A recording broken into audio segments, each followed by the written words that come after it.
हाल ही में टेक्सास के governor Greg Abbott ने प्रस्ताव दिया है कि राज्य के पब्लिक स्कूल्स में H-1B वीजा पर काम करने वाले कर्मचारियों की संख्या पूरी तरह शून्य कर दी जाए।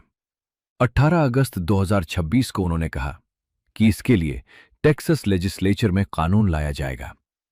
महत्वपूर्ण बात यह है कि यह अभी कानून नहीं है और K-12 पब्लिक स्कूल्स में फिलहाल स्टेट वाइड H-1B बैन लागू नहीं हुआ है। एबट का तर्क है कि टैक्स पेयर फंडेड जॉब्स में पहले टेक्सन्स को प्राथमिकता मिलनी चाहिए और क्लासरूम्स को फॉरेन इन्फ्लुएंस से दूर रखा जाना चाहिए। ये प्रस्ताव जनवरी 2026 में लागू उस पॉलिसी का विस्तार है जिसके तहत टेक्सास की स्टेट एजेंसीज और पब्लिक यूनिवर्सिटीज को नए H-1B पिटिशंस दाखिल करने से पहले विशेष अनुमति लेनी पड़ती है।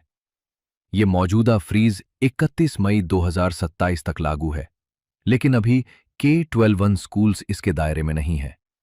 H-1B एक फेडरल वीजा प्रोग्राम है जिसका इस्तेमाल स्पेशलाइज्ड जॉब्स के लिए फॉरेन प्रोफेशनल्स को नियुक्त करने में किया जाता है।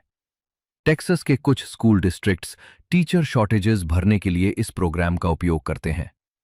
डैलस ISD में 171 H-1B एम्प्लॉयज हैं, जो राज्य में सबसे बड़ी संख्या है। इनमें बाइलिंगुअल एजुकेशन, मैथमेटिक्स, साइंस और स्पेशल एजुकेशन जैसे शॉर्टेज एरियाज के टीचर्स शामिल हो सकते हैं।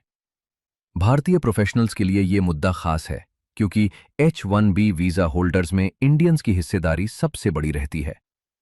अगर प्रपोज्ड लॉ मौजूदा कर्मचारियों पर भी लागू हुआ तो कई फॉरेन टीचर्स को एम्प्लॉयर बदलना पड़ सकता है या दूसरे राज्यों में अपॉर्चुनिटीज तलाशनी पड़ सकती हैं।